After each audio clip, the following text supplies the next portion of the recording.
I don't think most of you realize that you do not have time. Everything is time. Time can be converted into anything. We all know time can be converted into money. People say often, time is money. This is true. Money is also time. You spend money to save time. Time is the enemy of the rich man, so he takes a private jet to save time. Money is the enemy of a poor man, so he waits for the bus to save money. But they're the same thing, money and time. So when I say you don't have time, this is something you need to remember because it's extremely important and you can apply it to most things. You do not have time to have a headache. Do you understand? I'm not saying you don't have a headache. I'm not saying your head doesn't hurt, but you don't have time for it to affect your life. You do not have the waking hours. You are being outcompeted and crushed by people who are more powerful and more connected than you'll possibly ever be, by people who know things you do not know. You do not have time to have a headache. It's simply not acceptable. How do you perform when you have headaches is a stupid question. The fact you've even framed it in that way shows that you don't understand the world. I'll give you another example. You don't have time to argue with your woman. Your woman started an argument today or yesterday, whatever, and you've been texting back and forth. You don't have time. You have things to do. There's unlimited work in the universe. You don't have time to have a headache or message girls or scroll Instagram. You don't have time for any of these things. Time is your lifeblood. It's all you've got. You can turn time into reputation. You could turn time into global fame. You could turn time into respect. You could turn time into a fantastic body. You could do anything with your time. You could choose a random embassy. You could choose a random country that you have beef with. Chile. And you could go stand outside the Chilean embassy with a sign saying, "Down with Chile." For no reason. But if you stood there every single day, after about 2 years, people would be like, who is this guy? And why does he hate Chile so much? You can turn your time into anything you want. So how are you going to waste it sitting around saying, I have a headache? Boo boo, I have a headache. But the question is framed incorrectly. If I have a headache, I don't care. And one of the main reasons I don't care is because my enemy doesn't care. You know, when I got injured, when I was training for fights, my coach would often say to me, is your enemy going to hit you less or show you mercy because of this injury? If you say, okay, we're about to fight, but halfway through the training camp, I hurt my foot. So, take it easy. No, he's going to try and destroy me anyway. So if he doesn't care, why do I care? And why does my coach care? Nobody cares. The people who are trying to steal your woman, and trust me, everyone is. The people who are trying to take the money that you want to earn and put it in their pocket before you can. The people who want to have large and gorgeous feathers on their peacock to show the world all the amazing things they've done. They don't care that you have a headache. So why do you care? You need to reprogram your mind. You don't have time to have a headache. You don't have time to be doing the majority of things you do. And there's always been and always will be. And we could talk about that again. We were talking earlier about competence, right? Do you think a woman sees you as competent if you complain about having a headache? Let's say you have a headache. It's fine. You have a headache. I'm not disputing that. Maybe it really hurts. That's terrible. If you go, oh, I've got such a bad headache. Do you think a woman looks at you and goes, yes. Oh, I found the guy for me. She may not say anything. She may say, oh, do you want a pill? But really deep down, this guy's a dickhead. I mean, if you got hit in the head with a hammer or shot in the face, fine. But why do you have a headache? From what? Scrolling TikTok. A lot of you deserve the failure you endure. The universe is very giving. I often believe people say the world's not fair. I'd argue that karmic retributions, and in the long run, all in all, is pretty fair. Karmic retributions are real. In the end, God gives you exactly what you deserve. So if you're not happy with your life, you have to ask yourself, do you really deserve more? Have you really tried 100% of the time? Did you ignore that headache? Are you as competent as you could possibly be? Have you given 100% every time you've done anything? No. You deserve what you have. You deserve your mediocrity because you're an average person. You want a Lambo and these women and a boat and whatever else you want because you see it on Instagram. But wanting something and deserving something are very different things. If you truly deserved it, you'd be working for it in a way that ensures it would be given to you by the universe. Every single thing I've ever wanted, I have got. Maybe not instantly, maybe not easily. In fact, certainly not both. It was always difficult and it always took time, but I really wanted them. So I always got them. And I put in enough work to show God and show the universe I deserved them. So he gave them to me. I cannot remember a single time. And I state this as a matter of fact. This is not hyperbole. I cannot remember a single time I have ever decided not to do something that must be done because I had a headache. Ever. It is easier if you enjoy it because you do not struggle with lack of motivation or lack of interest. For me to say you could honestly be world champion at something you hate is a lie. You can, however, be competent at things you don't like. You can be very good at something you don't like doing. To be the best in the world, you probably have to fall in love with it. But the way you do anything is the way you do everything. And you can fall in love with the idea of being good in general. So anything I do, I don't want to be bad at. I either don't do it or I try my very best all the time to become extremely good at it. I don't see the point in doing anything and being mediocre or being bad at it. What's the point? If I'm going to speak on podcasts, I want to be good at it. Anything I'm going to do, I want to be good at. Now, you should have enough respect for yourself that you're prepared to always put in the effort to give your best 100% because it is a habit. You should always give your best to anything you do. When you pick up a video game, you should give your best. When you drive a car, you should attempt to drive as efficiently as possible, using the brake as little as possible to not waste fuel, to make sure there's no close calls, no sudden braking. Most of you are just getting in your car and driving like a jackass from point A to point B, not trying to actually go, you know what, let me drive and pretend I have the queen in the back seat and I can't even brake suddenly. And I only have a fraction of fuel. How far can I go if I very smoothly, very calmly anticipate the traffic in advance, move my car in and out of the car so I barely have to brake, keep moving slowly and smoothly? Let me try and get good at this. The way you do anything is the way you do everything. And it is a habit to be good at things. There's nothing wrong with just being good at things. To be the best in the world, you have to love it. That's true. But you're not going to love the majority of things you do. That's not realistic. The world's not going to afford you a life where everything you do you're in love with. In fact, you're going to end up doing a whole bunch of things you don't want to do. And the life hack is, if you enjoy getting better at things, then you can be doing something you don't want to do better than you previously done it. And now you enjoy doing it because you were more competent and more capable at said task. You are now better at said task. Every single thing I approach with vigor because I like being good at things. And that's not because I'm arrogant.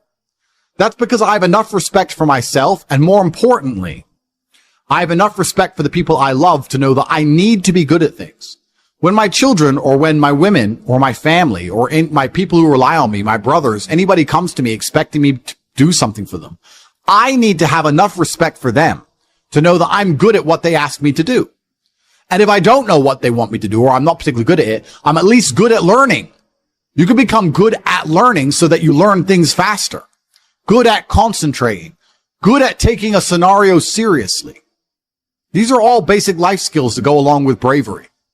That's going to put you in a competitive bracket amongst the masculine realm which exists today because most people can't even focus. Most people can't even focus or try hard at anything. So to answer the question, can you become world champion without loving boxing? No, you can't become the best in the world. However, you can become very good at it because you can have enough discipline to ensure that you go to training and you can make sure that you're the kind of person who, if you're going to go to training, you're going to try your best. Guys, you're going to go to training for an hour. Whether you try hard or don't try hard, you're going to spend an hour in the boxing gym. There is no reason to not try. That is a learned habit. And what you often find with people who need to be motivated into things, because they're not disciplined enough to do things and not disciplined enough to do things properly, they'll go and say, I went to boxing training, as if that's all that it's about. It's not about going to the training. It's about trying hard in the training. It's about giving it your all. It's about dedicating yourself. You're going to give an hour up anyway. There's no reason to not try. Most people go through their entire adult life without trying 100% hardly ever. Think about it. Even when you go to the gym, you don't try 100%. You try 60%, 7%. You don't try 100% at home. What do you try 100% with? Do you really try 100% with work? Are you really moving that mouse as quickly as you possibly can? No, you're not trying. So you have people who have gone through life and are going through life without even giving 100% of what they've got ever. And it's interesting because we're entering the most competitive period of human history. So you need to get very good at everything you do all of the time. You'll learn a lot of lessons about psychology in the boxing ring. Now, they're not related, technically. One's exercise. One's the psychology of people. But you'll learn in the fight ring. You'll learn that you're not tired when you're winning. You're tired when you're losing. That once you start to win, you get to find unlimited energy from the universe from somewhere, and you just continue to push forward, no matter how hard it is. Winning is easy. It's trying to turn it around when you're losing that is difficult. You take this lesson from boxing and you apply it to everything else in life. You apply it to money and say, once I start to make money, I know I will have endless motivation to keep making money. It's just hard to make money in the first place. It's hard to get over that hurdle, but once I get going, it's easy. It's a positive reinforcement loop. It's a spiral upwards into infinity.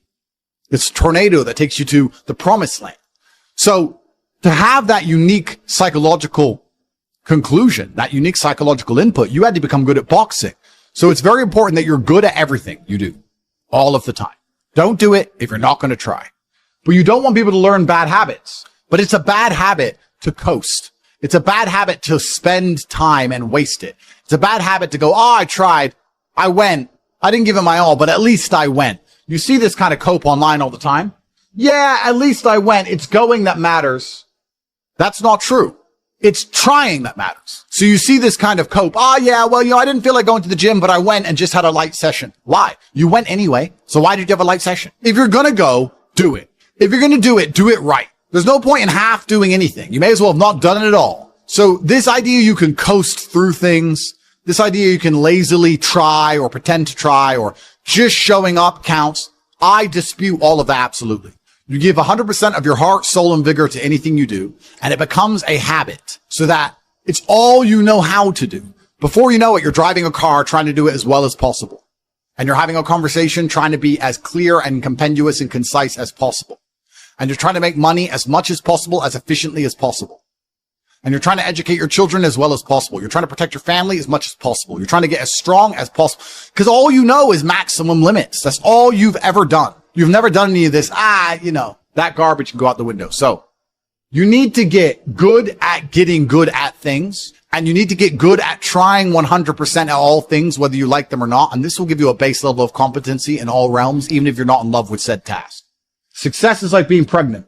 Everyone says congratulations, but nobody knows how many times you get fucked. Absolutely. But that's the beauty of success, right? Because all the times you get fucked teach you the lessons you need to be successful in the first place. You would never be successful without getting screwed over. And also, you wouldn't be happy with your success without getting screwed over. The reason you appreciate that woman who's so good to you, who you trust with all your heart, who's loyal to you, is because that other woman cheated on you. If you had never seen a terrible, narcissistic, cheating woman, you wouldn't appreciate a good, kind-hearted one. There's no light without dark. So it's very important that you go through these bad things, one, to learn lessons, but two, to learn gratitude and appreciation for things once you have them. It's extremely important. Every time something bad happens to you, you need to say thank you to God. Thank you, God, for giving me this difficult time, for me to learn lessons, and for me to have more appreciation for my fantastic life in the future. That's how you should approach life. And especially success is exactly the same way. The lessons you'll learn failing along the way will ensure that when you get to the top, you can keep it. Firstly, the tenet of bravery. It's difficult to think of a scenario where being brave would be a negative mindset for you to be able to tap into, because bravery affords new options you haven't previously considered. If you're a coward, you don't have certain options on the chessboard because you simply don't have the bravery to make X moves. But if you are brave, you can analyze these moves. So you have a whole bunch of moves that most people don't have. Most people do not have the bravery to consider alternate paths. You need to be able to look at the chess moves that most people will not be prepared to make. And most people live very afraid. So bravery is an extremely important skill to hone. It's something you should practice. You should often sit and think, what would be the bravest decision I could make in this scenario? What would be the bravest one I could possibly make? And consider it. I'm not saying do it, but you should get in the mental model of considering it.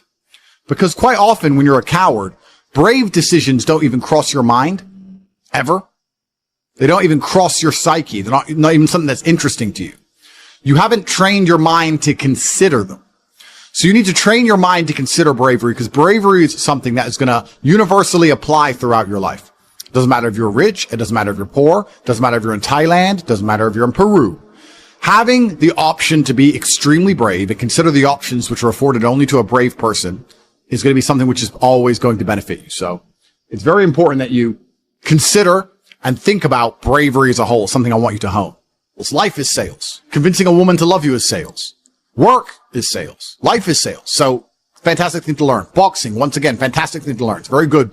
Your body and mind are connected. You cannot have a strong mind without having a strong body. Fantastic. Who should you be before you become rich? Well, money is an amplifier. Money's not going to change who you are. It's going to amplify who you are. If you're a good person, it'll make you a very good person. If you're a bad person, it'll make you a very bad person. If you're a weak person, it'll make you very weak and cowardly and scared. If you're a strong person, it'll make you very brave. Money amplifies. So you actually kind of have to hope that you don't get rich too early before you've struggled enough, because men are built on the back of struggle.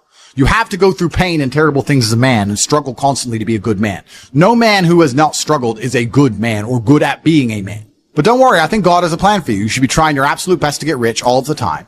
You should be struggling and working as hard as possible. And all of those lessons that will come with all the suffering and the difficulty will be amplified by the time you're a multimillionaire and you become the best version of yourself. That's how you become a top G. Wake up every day and be prepared to give 100% focus to all of the things you do. That's all you have to worry about. It's kind of like, if you worry about the work, the results come. The results are easy. Guys, money is easy. Money is easy. Women are easy. The life you want is easy. All you have to do is fall in love with the work. If you fall in love with the work, fall in love with being good at doing your work, getting it done, never missing a day, because the easiest way to make sure you never miss a lucky day is to try every single day.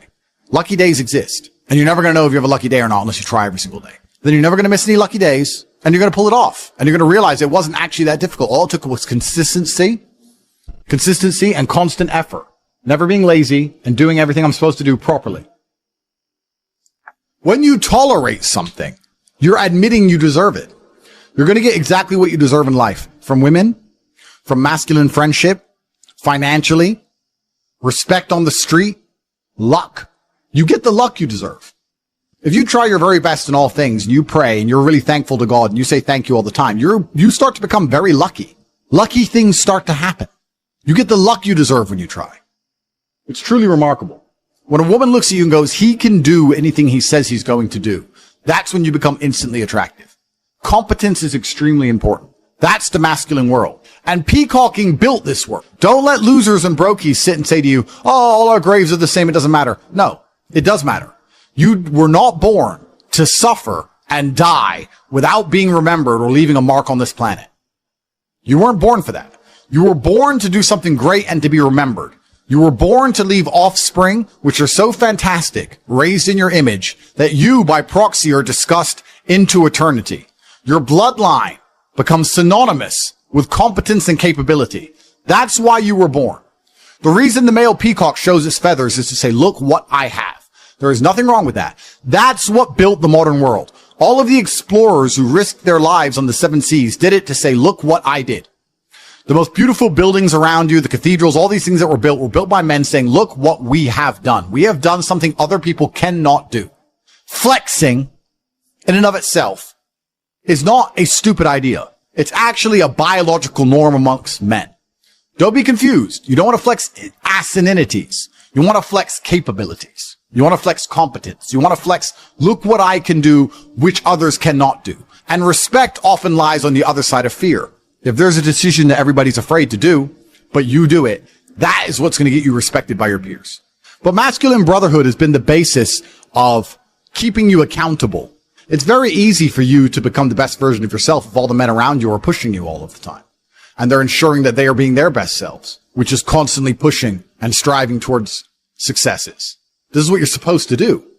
You always have. This is why even boxers, although they fight alone, they train as part of a camp with other boxers. You're always pushing yourself all of the time. That's the primary objective of masculinity, is to leave your mark on the world. And it's easiest to do that if you have brothers behind you who are pushing you to be your best self. I don't know how to keep that fire going. What should I do?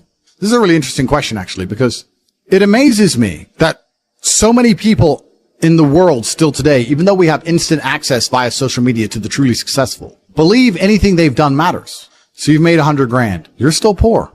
That's nothing. That is nothing. 100 grand is nothing.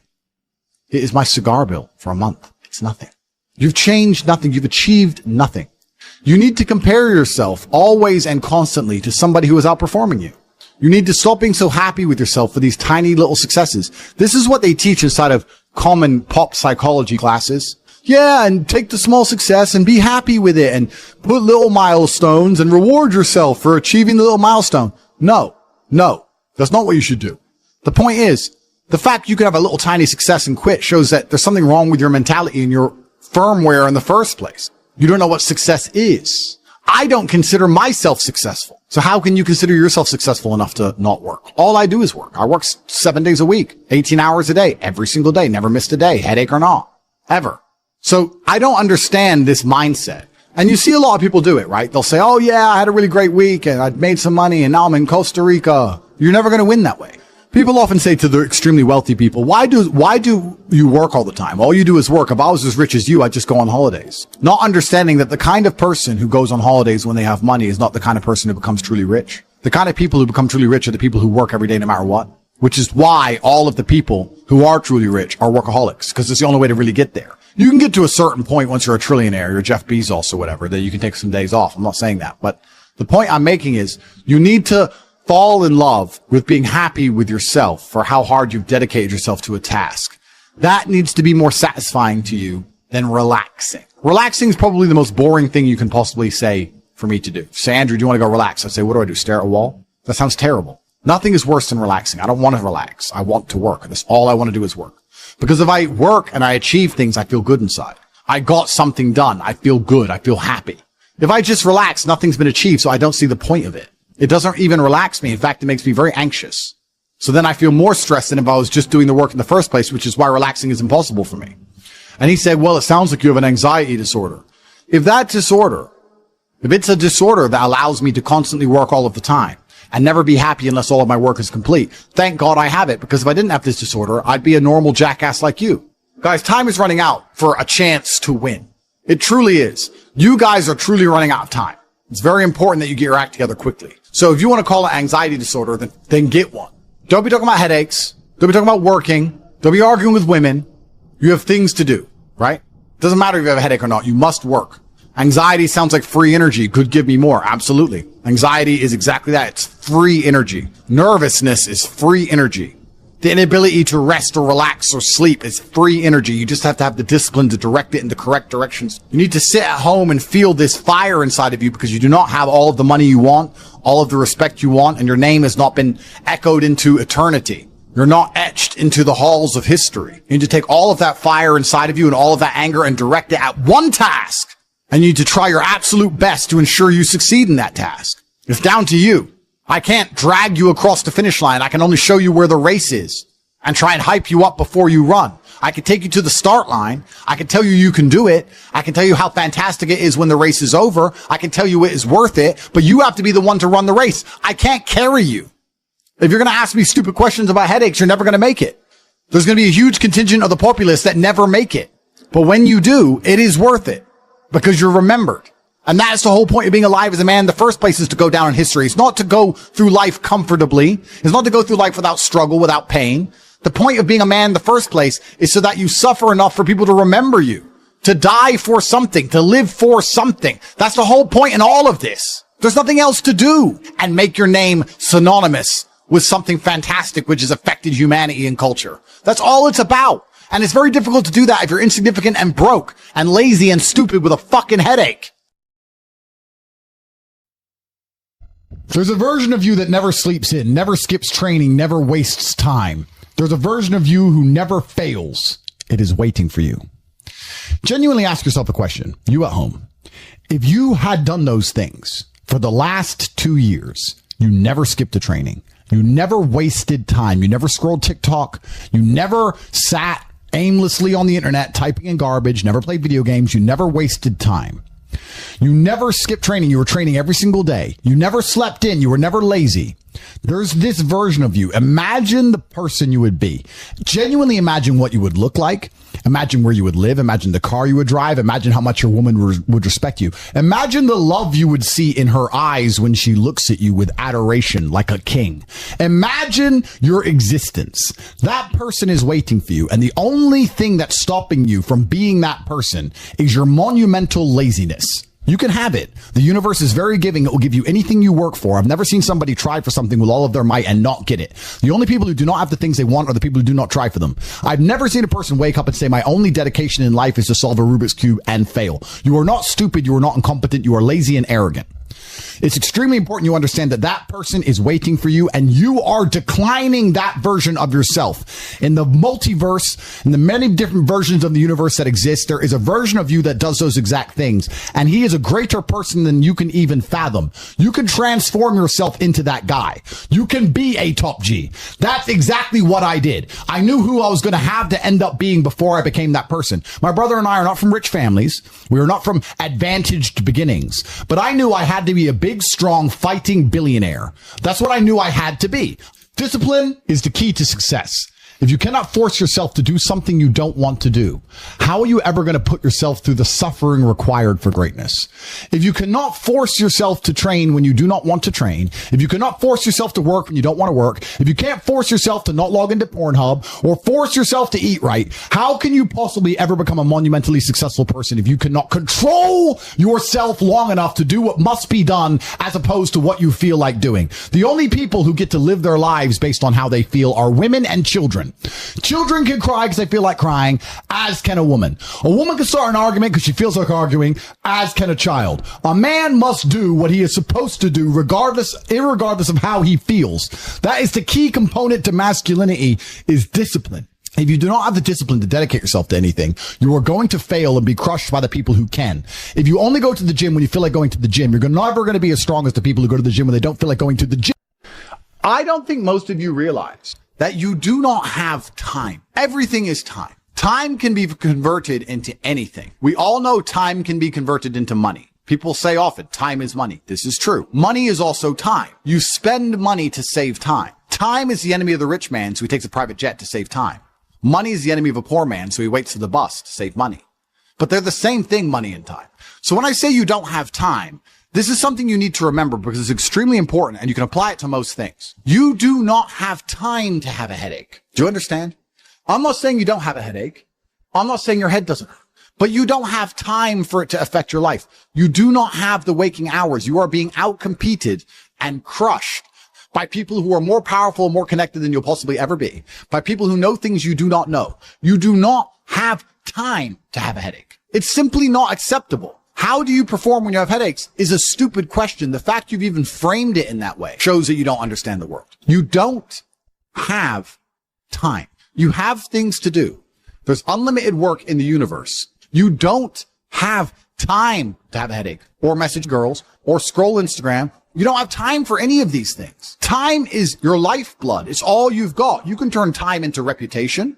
You could turn time into global fame. You could turn time into respect. You could turn time into a fantastic body. You could do anything with your time. You could turn your time into anything you want. So how are you going to waste it sitting around saying, I have a headache?